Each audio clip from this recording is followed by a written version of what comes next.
Ouais, réforme ou révolution, hein, c'est pas un sujet qui est nouveau, vraiment pas. C'était déjà à l'ordre du jour des débats dans la Première internationale fondée par Marx il y a plus de 150 ans. Mais à l'heure actuelle, en fait, le capitalisme est dans une période de crise sans précédent dans son histoire et au Canada, des fois, on a un peu l'impression peut-être de vivre dans une situation relativement calme. Mais sous la surface des choses, on voit que les inégalités sociales et économiques ont augmenté et continuent énormément d'augmenter au pays. Au début de l'année 2018, je ne sais pas si vous avez vu ça passer dans les médias, on apprenait à 11h le matin du 2 janvier que les 100 plus riches PDG canadiens avaient déjà gagné autant que le salaire moyen qu'un travailleur canadien va gagner dans son année. C'est quand même assez impressionnant. Puis ça s'ajoute à une autre statistique qu'on avait 2 ans plus tôt, en 2016, qui montrait déjà que les 100 plus riches PDG gagnaient environ 209 fois le salaire annuel moyen d'un travailleur, qui était environ de 50 000 à ce moment-là. Et dernièrement, on a vu un tout nouveau rapport du Centre canadien pour les politiques alternatives qui nous disait que l'avoir net des 87 familles les plus riches au Canada a cru en moyenne de 806 millions de dollars en seulement 4 années. C'est une augmentation de 37 %. Pendant ce temps-là, les travailleurs canadiens font face à ce que l'OCDE décrit comme une stagnation des salaires sans précédent. D'ailleurs, on a un article sur ces statistiques-là dans notre dernière édition de la Riposte. Je vous invite à aller voir avec la face de Mr. Byrne. Puis ce qui se passe au Canada, en fait, c'est simplement le reflet de ce qui se passe plus largement à l'échelle mondiale. L'an dernier, Oxfam nous apprenait que les 8 hommes les plus riches, toujours des hommes en plus, possèdent ensemble autant que 50% le plus pauvre de la planète. Puis la semaine dernière, l'ONU nous apprenait que le nombre de personnes qui souffrent de la faim dans le monde a encore augmenté, passant de 820 millions, les derniers chiffres qu'on a eus en 2017. C'est assez alarmant. Puis évidemment, en plus des inégalités des richesses, ce qu'on voit, c'est que les travailleurs sont de plus en plus exploités. On voit la productivité augmenter. Pendant ce temps-là, les salaires continuent de stagner. Et en fait, en 1976 et 2014, la productivité des travailleurs canadiens a augmenté de 52 %, mais le salaire médian a augmenté de 3 % pendant la même période. Et donc, ce qu'on voit, en gros, c'est que les travailleurs produisent encore plus de marchandises, plus efficacement, mais il n'y a pas d'augmentation des salaires qui suit. Et donc, ils sont plus exploités que jamais. Et toutes ces données, en fait, viennent nous rappeler qu'on vit dans un monde en crise, en fait. On vit dans un monde où les capitalistes, la classe des patrons, les banquiers, les PDG, s'en mettent plein les poches, mais que pendant ce temps-là, les travailleurs et la jeunesse vivent dans des conditions de plus en plus difficiles. Et ce qui est intéressant de noter, c'est que les perspectives des grands bourgeois ne sont pas très, très rassurantes, en fait. En 2014, l'OCDE avançait la possibilité d'une faible croissance économique pour les 50 prochaines années, mais une très, très, très faible croissance, ce qui voudrait dire que pour notre génération et la génération suivante, on allait encore continuer à vivre dans l'austérité, dans la diminution des conditions de vie, pendant peut-être toute notre vie, en fait. C'est ça le constat. Mais pourtant, supposément, ce n'était pas supposé arriver, cette situation-là, parce que après la chute de l'URSS au début des années 90, la bourgeoisie, la classe des patrons, croyait avoir gagné une fois pour toutes contre la menace du communisme ou même contre le marxisme en général. Puis il y avait même un des idéologues de la bourgeoisie, Francis Fukuyama, je ne sais pas si vous connaissez, qui parlait de la fin de l'histoire, hein, avec la victoire de la démocratie libérale bourgeoise. Mais en fait, ce qu'on se rend compte, c'est que la bourgeoisie elle-même était aveugle face au gouffre dans lequel le système capitaliste s'enlisait. Et donc, dans la période de boom économique qu'on a eue après la Deuxième Guerre mondiale, la période qu'on va appeler la période des 30 glorieuses, a commencé à prendre fin vers la moitié des années 70. Et c'est le moment où l'économie a commencé à ralentir et entrer en récession. Et à ce moment-là, les banques ont eu alors davantage recours au crédit. Hein, on a créé une expansion du crédit pour s'assurer que les gens continuent à acheter puis que les capitalistes se mettent encore d'argent dans les poches, fassent encore des profits. Mais le crédit, en fait, c'est seulement un pansement qu'on met sur l'économie parce qu'il faut, à un moment ou à un autre, rembourser la dette. On n'a pas vraiment le choix. Et ce qu'on a vu il y a 10 ans, en fait, c'est que l'économie mondiale ne pouvait plus rouler continuellement sous le crédit. Et donc, on est alors entré dans la plus grande crise économique qu'on a connue depuis les années 30 à l'échelle mondiale. Et depuis cette fameuse crise économique de 2008, les inégalités, la stagnation des salaires, la diminution des conditions de vie, etc., se sont accélérées assez rapidement. On a vu, et on continue encore de voir, les mesures d'austérité s'abattre sur les travailleurs et sur les jeunes dans tous les pays. Puis ce qui est un peu encore plus alarmant, c'est que je lisais en fin de semaine, justement, dans un article où est-ce qu'on citait plusieurs économistes qui avaient déjà prédit en 2006 la crise dans laquelle on s'en allait en 2008, qui sont en train de prévoir une autre crise, en fait. On n'est pas revenu encore de la crise de 2008, ça fait 10 ans. Puis on prévoit encore que la crise va s'enliser davantage dans un futur assez rapproché. Donc, une crise qui sera encore pire que celle de 2008. Je pense que c'est un scénario qui est assez inquiétant. Et face à cette situation-là, on a de plus en plus de gens, en fait, qui ont perdu toute confiance dans le système capitaliste et dans les politiciens et les institutions qui le défendent. Dans un sondage de la Commission européenne qui a été fait en 2014, les chiffres sont assez intéressants. La méfiance des gens à l'égard du gouvernement atteignait, notamment en Espagne, 89%, 85% au Portugal, 84% en Grèce, puis même en France, 78%. Donc, c'est des chiffres assez intéressants de noter. Puis aussi en 2016, dans un sondage qui nous montrait que seulement 9% de la population américaine disait faire confiance au Congrès. Et ça, c'est en 2016, puis en 1986, donc, si on revient 3 décennies plus tôt, c'était 41%. Donc, on voit qu'il y a une diminution, en fait, de la confiance dans les institutions dites démocratiques. Puis chez les jeunes, en fait, c'est encore plus intéressant de voir ça. Aux États-Unis, chez les jeunes de 18 à 26 ans, on a posé la question, quel est le type de système politique, pensez-vous, qui soit le plus compatissant? Et il y a quand même 58% des répondants qui ont dit le socialisme, puis il y a quand même un bon 9% qui a dit le communisme, puis il y a seulement 33% des gens des jeunes qui ont dit le capitalisme. Puis ultimement, 66% de ces répondants-là ont répondu que les entreprises américaines représentaient tout ce qu'il y avait de mauvais en Amérique. Et ça, c'est aux États-Unis. Au Canada aussi, la situation n'est pas nécessairement meilleure. Statistique Canada a fait un sondage en 2015 qui montrait que seulement 40% de la population fait confiance dans les médias, 38% dans le Parlement fédéral. C'est pas énorme quand on y pense. Et chez les milléniaux, plus jeune génération au pays, c'est seulement 27% qui affirment que notre génération, en fait, que la plus jeune génération va vivre mieux que ses parents. Donc on voit qu'il y a une perte de confiance dans le futur. Puis on peut y penser, ça fait quand même beaucoup de sens que notre génération, que la plus jeune génération, on soit plus sceptique face à l'avenir, en fait.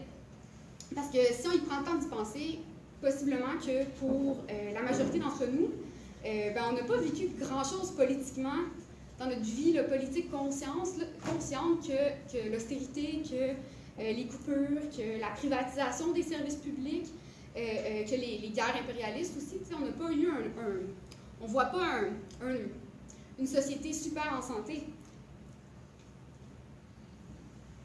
Et ultimement, la conséquence, en fait, de la situation dans laquelle on se trouve, c'est que les gens rejettent de plus en plus les partis politiques traditionnels. Et ils vont chercher des alternatives qui sortent un peu du cadre des institutions et des partis qui ont historiquement gouverné. Bon, évidemment, on le voit, on l'a vu, pour plusieurs personnes, l'alternative, en fait, se trouve à la droite. On peut penser, évidemment, à des gens comme Donald Trump, ou même en France, à Marine Le Pen. Beaucoup de gens ont voté pour eux avec l'idée, en fait, de voter contre l'establishment politique. On l'a vu en Ontario dernièrement. Doug Ford, un populiste de droite, anti-immigrant, avec des propos racistes et tout ça, s'est fait élire. Puis ici, on voit la montée de la CAQ, qui pourrait bientôt prendre la tête du gouvernement. Et donc, on parle beaucoup de la montée de la droite et même parfois de l'extrême droite. Mais je pense qu'il ne faut pas oublier non plus que de l'autre côté, on a des millions de gens qui se tournent aussi vers la gauche. Si aux États-Unis, pendant la dernière campagne présidentielle, on avait Trump d'un côté, ben de l'autre côté, on avait aussi Bernie Sanders, qui s'est présenté à l'investiture démocrate contre Hillary Clinton. Bon, on peut dire que malgré toutes les limites des idées de Bernie Sanders, il se disait socialiste, puis il parlait ouvertement d'une révolution contre la classe des billionaires, comme il disait. Puis avec ça, ça allait attirer des milliers de personnes à ces meetings. Puis en France, oui, on avait Marine Le Pen d'un côté, dernière présidentielle, mais de l'autre, on avait aussi Jean-Luc Mélenchon avec la France insoumise, qui avait un discours de gauche, anti-establishment, et qui est un peu sorti de nulle part, avec environ 20% lors des élections françaises. Puis il a attiré vraiment des dizaines de milliers de personnes, de travailleurs et de jeunes à ces meetings à travers la France. Et donc, évidemment, je pourrais aussi mentionner d'autres mouvements qu'on a vus dernièrement, notamment dans le sud de l'Europe. On a vu dans des pays comme l'Espagne, avec le mouvement des Indignados, Podemos, et aussi en Grèce. On pourrait faire sortir plusieurs autres exemples, en fait, pour montrer que partout ce qu'on voit, c'est pas tant une montée de la droite en tant que telle, mais plutôt une polarisation croissante dans la société.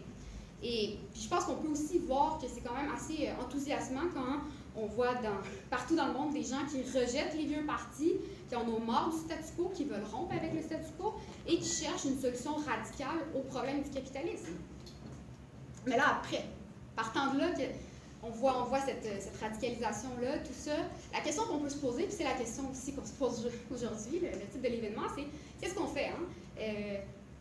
Il y a l'option des réformes. Je vais y venir. Pour beaucoup de gens, la solution pour les maux de la société, ce serait de mettre de l'avant des réformes qui pourraient améliorer les conditions de vie de la majorité des gens.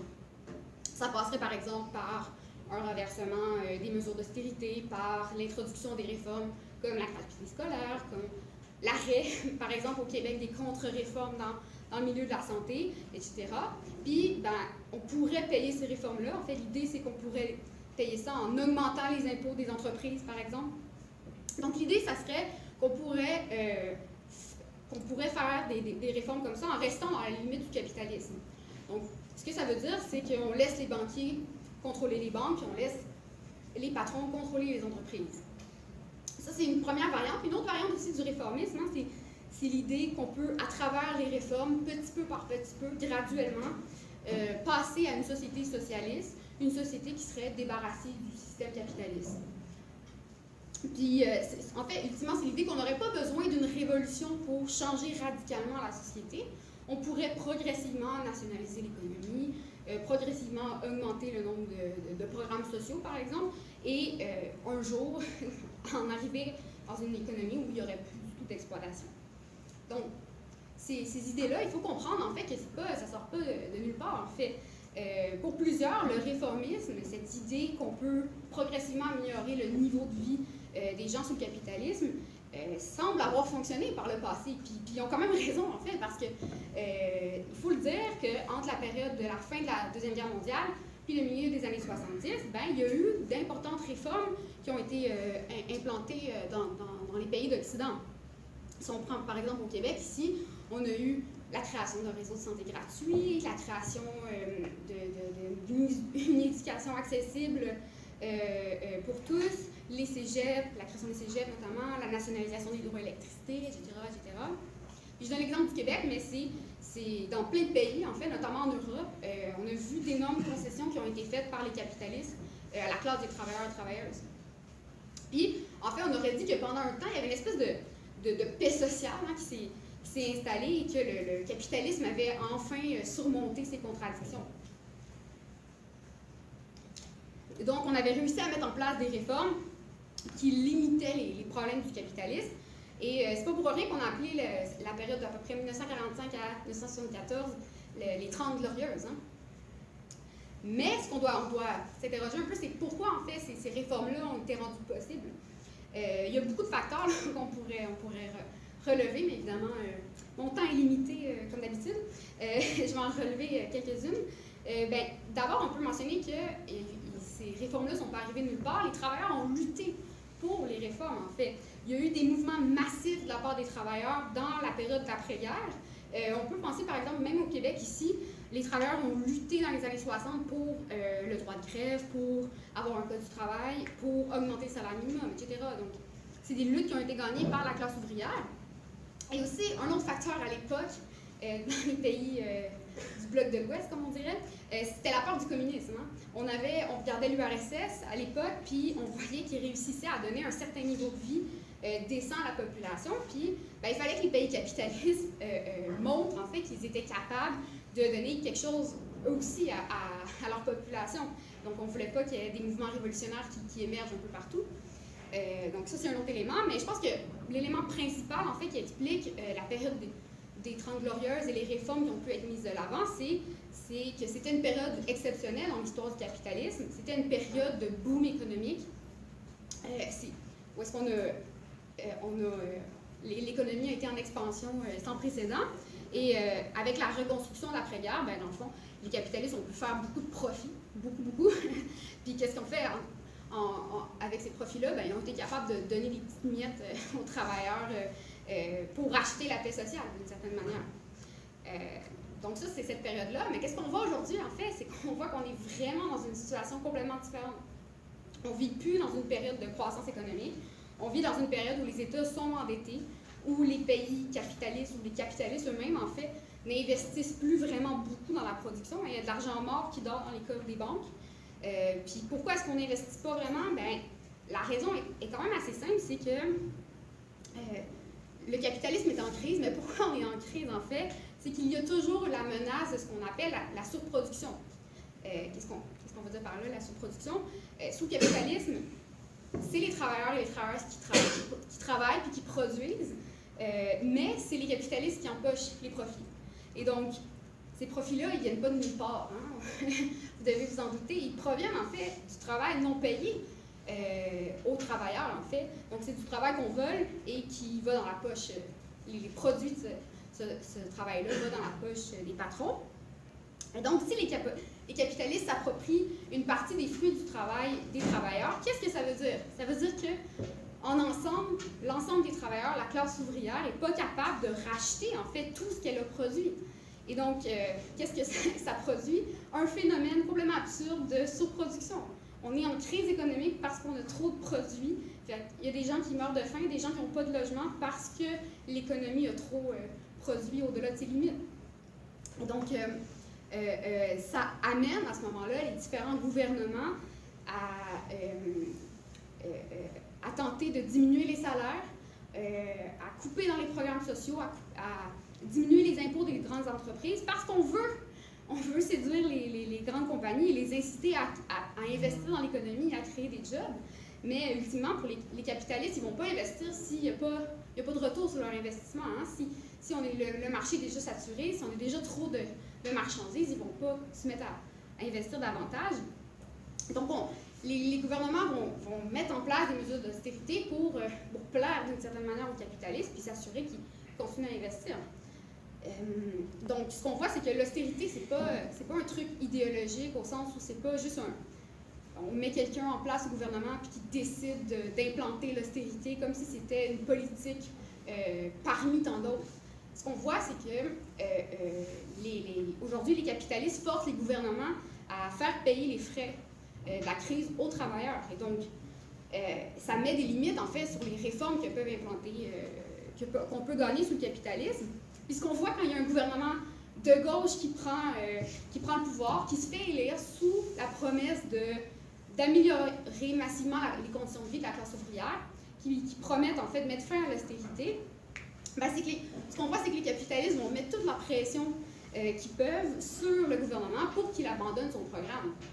Peut-être que vous ne me croyez pas, ou je ne sais pas, mais je vais vous donner des petits exemples. Le premier exemple qu'on peut noter, en fait, c'est la Grèce. C'est peut-être un exemple assez intéressant parce que ce qu'on a vu en 2015, en fait, c'est Syriza, qui est un parti politique de gauche radical à l'époque, qui était quasiment inconnu il y a quelques années, qui a gagné les élections en janvier 2015, il y a 3 ans à peu près. Donc, après des années de lutte contre l'austérité dans le pays, là, vraiment des années de lutte acharnée des travailleurs, grève après grève. Et donc, Syriza s'est fait élire en promettant de mettre fin à l'austérité qui était imposée par les banques européennes et les capitalistes. Et donc, pour se faire élire, Syriza avait un programme réformiste, avec des réformes très, très progressives. Puis même au début, c'est un parti qui se disait anticapitaliste. On allait jusque-là. Qu'est-ce qu'on a vu après l'élection de Syriza? En 6 mois de gouvernement, ils ont été confrontés aux institutions européennes qui ont catégoriquement refusé de faire des faveurs au gouvernement. Donc, les capitalistes ont délibérément saboté l'économie de la Grèce et ont fait dérailler les banques du pays afin de forcer ultimement le parti Syriza à accepter les mesures d'austérité. Et en juillet 2015, donc, on a vu 61% en fait de la population grecque qui ont voté par référendum contre le programme d'austérité qui avait été négocié, entre guillemets, avec les banques européennes et le FMI. Et donc, malgré que la population n'a pas voulu ce programme d'austérité-là, Syriza, une semaine plus tard, a quand même implanté le programme d'austérité, encore pire. C'est un programme encore pire que les gouvernements de droite qui étaient là avant lui. Et donc, les leaders du parti, qu'est-ce qu'on dit? Ils ont dit que les banquiers, les représentants de l'Union européenne ne leur ont pas laissé le choix. C'est pas mal ça qu'ils ont dit à la population. Puis, ce qu'on a vu, c'est que la Grèce, après des années de lutte acharnée, après des années de grève générale, après l'élection d'un parti qui se disait à gauche, et même de gauche très radicale, après tout ça, l'austérité a continué, puis continue encore. Donc, je pense que l'exemple, en fait, du gouvernement de Syriza nous montre clairement qu'aujourd'hui, dans une période de crise du capitalisme, les réformes sérieuses sont plus possibles, qu'il n'est plus possible, en fait, d'échapper à l'austérité quand on persiste dans le système capitaliste. Donc ça, c'est un premier exemple. J'ai un autre exemple que je pense qui est assez parlant aussi, c'est l'exemple du Venezuela. Depuis les 20 dernières années, on a assisté à un énorme mouvement révolutionnaire dans le pays. Les travailleurs, les paysans ont commencé une lutte, quand même, qu'on pourrait dire, une lutte pour le socialisme. Même Hugo Chavez, qui était président, a déclaré à l'époque qu'il a fini par dire qu'il fallait mettre fin au capitalisme et aller vers le socialisme. Mais qu'est-ce qui s'est passé au Venezuela? Le régime de Chavez a mis en place des réformes très importantes, il faut le dire, sur la base de la nationalisation du pétrole. Malheureusement, par exemple, ce qui s'est passé, c'est que les principaux leviers de l'économie sont restés dans les mains des capitalistes. Et donc, le gouvernement de Chavez a mis en place des mesures, notamment pour contrôler les prix de certaines marchandises, là, des denrées de base, qu'on dirait, pour pas que la population paye trop cher. Mais on est resté dans l'économie capitaliste et donc, à ce moment-là, ça a ouvert la porte pour que les capitalistes du pays sabotent l'économie. On pourrait en parler longtemps, là, il y a beaucoup d'éléments et d'exemples à donner, mais par exemple, dans le secteur de l'alimentation, qu'est-ce qu'on a fait? Les capitalistes ont laissé de la bouffe en réserve pour créer artificiellement une pénurie. Donc, c'est une manière de saboter l'économie. Pendant ce temps-là, on en a profité pour aller vendre ces marchandises-là. C'est le marché noir, donc en jackant les prix, comme on dirait en bon français. Donc, ça, c'est un exemple. Autre exemple aussi, c'est pour saboter l'économie, rien de meilleur que d'arrêter la production, tout simplement, et arrêter d'investir dans le pays. Donc, ça, c'est un autre exemple. On pourra en parler davantage si dans la discussion vous voulez en parler, libre à vous. Donc, ce qu'on voit, c'est qu'aujourd'hui, le Venezuela est dans une crise catastrophique. Je ne sais pas si vous suivez un peu, là, mais c'est assez alarmant de voir ça. Le bolivar, le dollar vénézuélien, vaut vraiment les peanuts, comme on dirait. Là. Il y a une inflation catastrophique. Puis ce qui s'est passé au Venezuela, c'est justement que la révolution ne s'est pas rendue assez loin, en fait. On s'est contenté d'essayer de réformer progressivement le capitalisme, mais sans toucher aux banques, sans toucher aux grands leviers de l'économie qui sont restés dans les mains des capitalistes. Et donc, ce qui est quand même un peu ironique, je pense, avec le cas du Venezuela, c'est qu'on entend souvent des détracteurs du socialisme dire que c'est un exemple qui montrent que le socialisme, ça ne fonctionne pas, en fait. Et je pense que nous, ce qu'on explique, c'est que, en fait, c'est plutôt l'échec d'une tentative de marcher progressivement vers le socialisme sans tenter de renverser le pouvoir économique des capitalistes, c'est-à-dire sans tenter d'exproprier les capitalistes. Donc, je pense que c'est une autre leçon qu'on peut tirer des limites du réformisme. Puis, le dernier exemple que j'aurais, peut-être un exemple auquel vous pensez souvent quand on parle de pays progressistes qui vont bien, avec une économie saine, une paix sociale, c'est les pays scandinaves, les pays du nord de l'Europe. On présente souvent ça comme un modèle de stabilité politique, avec un modèle d'État-providence, de social-démocratie, tout ça. Et si vous suivez un petit peu l'actualité, il y a 2 semaines, c'était les élections en Suède.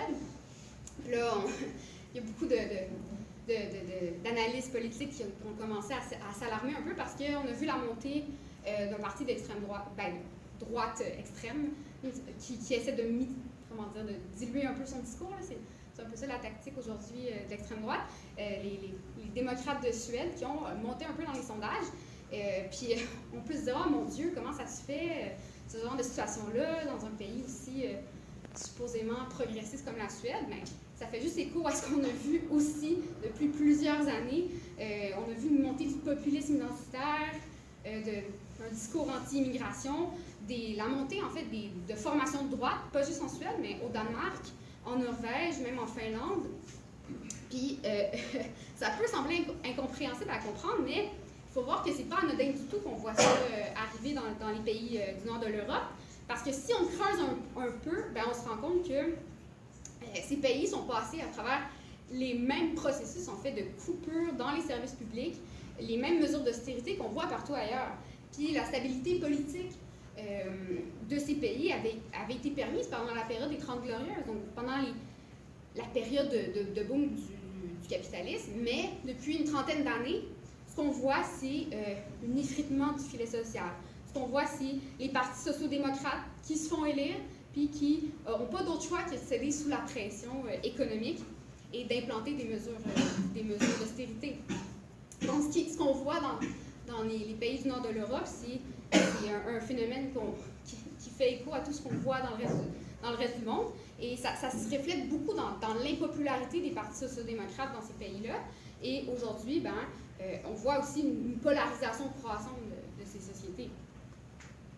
Donc, depuis tantôt, j'ai présenté un peu des modèles qui montrent les limites du réformisme. Est-ce que ça veut dire que pour nous, les marxistes, on est contre les réformes, puis qu'il faut qu'on attende, on reste ici, on discute entre nous, on attend que la révolution arrive, le grand soir, puis on attend à ce moment-là, puis tout va être correct?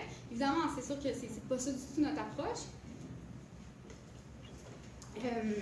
On a à côté de nous, à la table de littérature, je ne sais pas s'il est là quelque part, on a un livre, Réforme sociale ou révolution, donc c'est un livre un ouvrage assez important pour nous marxistes.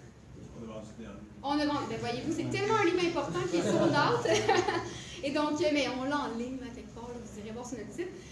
Donc, c'est un livre qui a été écrit en 1899, quelque chose comme ça, par Rosa Luxembourg, qui était une marxiste militante dans le Parti social-démocrate allemand et qui a eu une histoire assez riche et intéressante.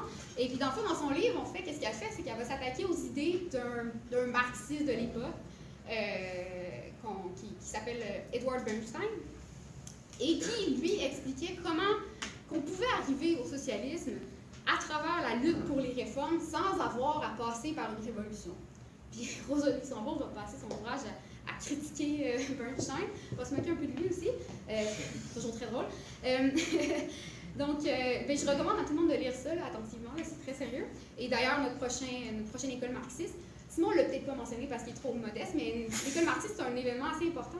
L'année passée, on était plus de 220-225 personnes marxistes qui sont venues des États-Unis, du reste du Canada, puis on en a même eu des conférenciers d'Europe, tout ça. Donc, c'est un événement assez important. Puis notamment, on va avoir une présentation sur la fameuse question réforme sociale ou révolution.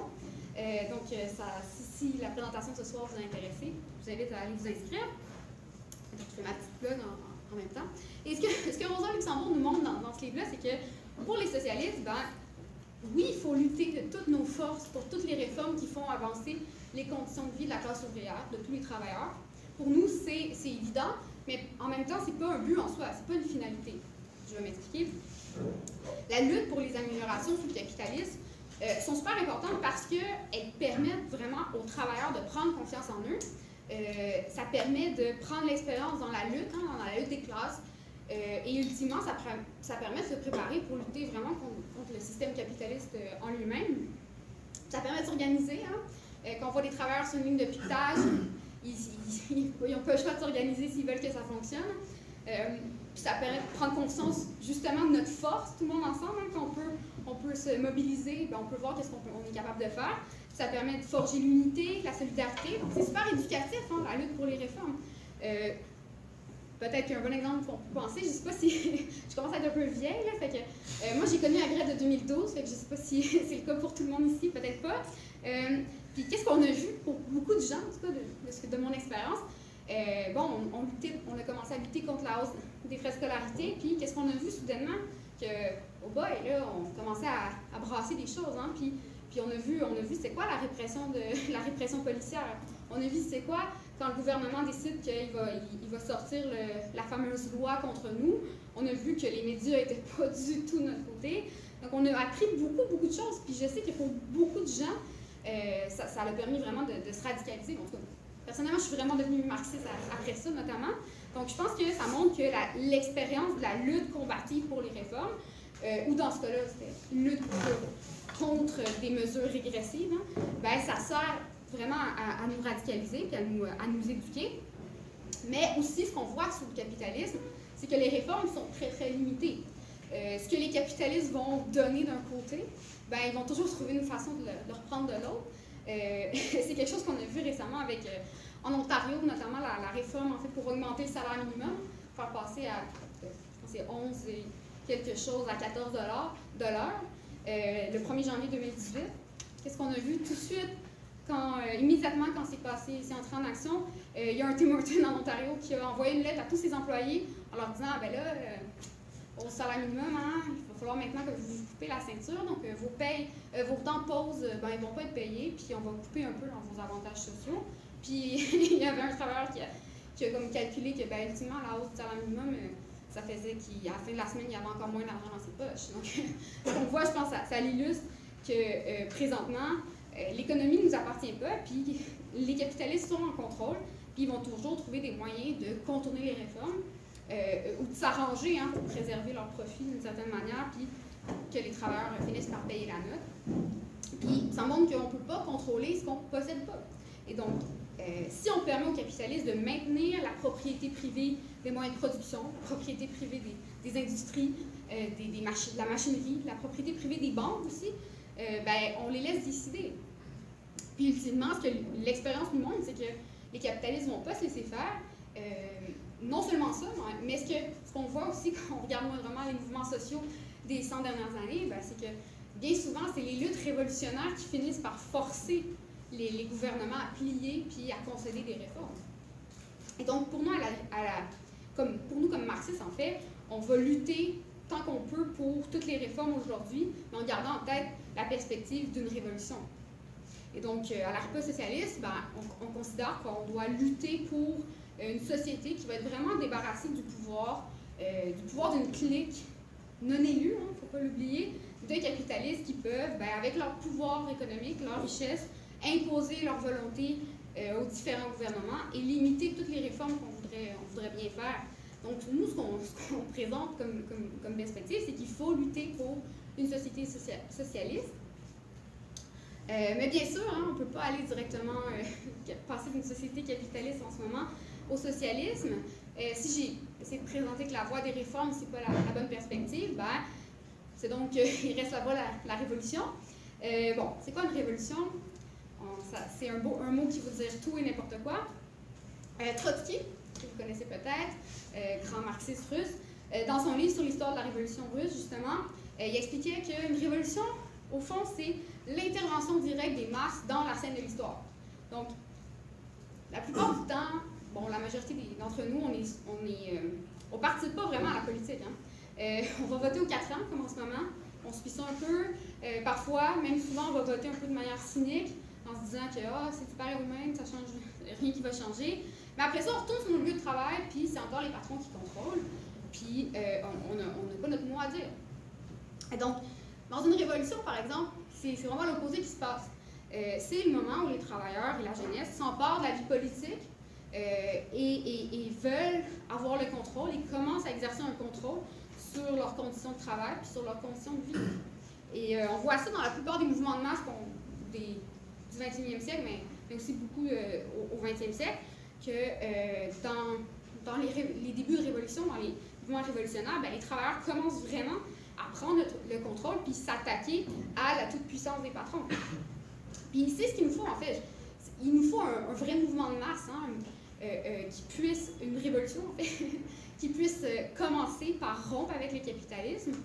Qu'est-ce que ça veut dire? C'est commencer notamment par prendre le contrôle des grands leviers de l'économie, donc s'attaquer aux banques, prendre le contrôle des grandes entreprises, donc de celles qui contrôlent vraiment les grands leviers actuellement. Donc qu'est-ce qu'on fait? On doit les nationaliser, puis on les met sous contrôle démocratique des travailleurs et travailleuses. Puis à la place d'avoir des énormes entreprises qui servent simplement à engranger les profits des capitalistes, ben, on pourrait utiliser ces entreprises-là pour servir réellement les besoins de la population, puis qu'elles soient en plus contrôlées de manière démocratique par l'ensemble des travailleurs.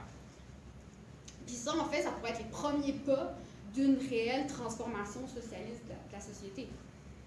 Donc toute la richesse en ce moment qui appartient à une poignée de personnes pourrait être utilisée pour avoir des programmes sociaux de qualité, pour avoir par exemple un système de transport accessible et gratuit, pas juste à Montréal, partout au Québec notamment, pour aussi réduire massivement la semaine de travail. On produit trop, la production s'automatise de plus en plus, mais on continue à travailler des heures de fou. Donc avec une révolution, qu'est-ce qu'on pourrait faire? On pourrait en finir avec les absurdités comme le fait qu'on peut produire de la nourriture en abondance pour plus de 2 fois la planète, je pense, mais en même temps, on a encore plein de gens qui crèvent de faim. On a aussi des banques qui vont récupérer des maisons parce que les gens ne sont pas capables de payer leur hypothèque. Donc on a des maisons vides un peu partout, mais on a plein de gens dans la rue qui dorment dans la rue. Donc, je pense que ça montre un peu quelle perspective on pourrait avoir pour une société socialiste. Puis, comment on pourrait résumer ça? Ben, je pense que je dirais qu'une révolution est nécessaire pour qu'on puisse enfin avoir des réformes progressistes qui soient vraiment durables, en fait. Et donc, évidemment, je n'ai pas le temps d'aborder en profondeur toute la question de c'est quoi le socialisme, comment ça fonctionne, à quoi ça ressemblerait, parce que je dois conclure, mais je vous invite à poursuivre la discussion. Mais ceci dit, si j'essaie de montrer à travers ma présentation qu'une révolution socialiste est nécessaire, vous pouvez me dire, ouais, c'est bien beau, là. OK, ouais, ça me prend une révolution, là, mais ça, c'est utopique. C'est bien beau, mais est-ce que c'est vraiment quelque chose de réalisable concrètement? Est-ce qu'on peut vraiment envisager faire une révolution? J'aurai le temps d'en parler un peu davantage à la fin là, dans mon wrap-up, mais pour l'instant, je me contenterai de dire que oui, nous, à la RIPA socialiste, on pense qu'une révolution est possible. En ce moment, le momentum n'a jamais été aussi favorable. Comme j'ai présenté au début, on voit qu'une colère massive dans la société, une impatience des gens, une volonté de changer les choses. Donc, même ici au Québec, je ne sais pas si vous avez remarqué, mais il y a un espèce de renouveau du mouvement syndical. Il y a des grèves après grèves qu'on voit un peu partout dans plein de secteurs. Donc, tôt ou tard, en fait, je pense qu'on doit comprendre que la colère de la population va finir par émerger, puis chercher une voie de sortie. Puis, il y a des mouvements qui vont émerger. C'est quelque chose qu'on a vu historiquement. Je pense qu'on peut être aussi optimiste pour le futur. Mais ultimement, la question qu'on doit se poser, c'est comment est-ce qu'on peut faire pour canaliser cette énergie-là, l'énergie des travailleurs, l'énergie de la jeunesse, pour parvenir à faire une révolution qui soit victorieuse. Et donc, je pense que ça commence par s'organiser, à se préparer, puis nous, c'est ce qu'on fait à la RIPA socialiste, et donc, on pourrait continuer à en discuter. En fait, j'espère que vous allez participer à la discussion, puis je vous invite aussi à continuer à lutter avec nous, parce que je pense que le temps n'a jamais été aussi bon pour devenir un militant et un révolutionnaire. Donc,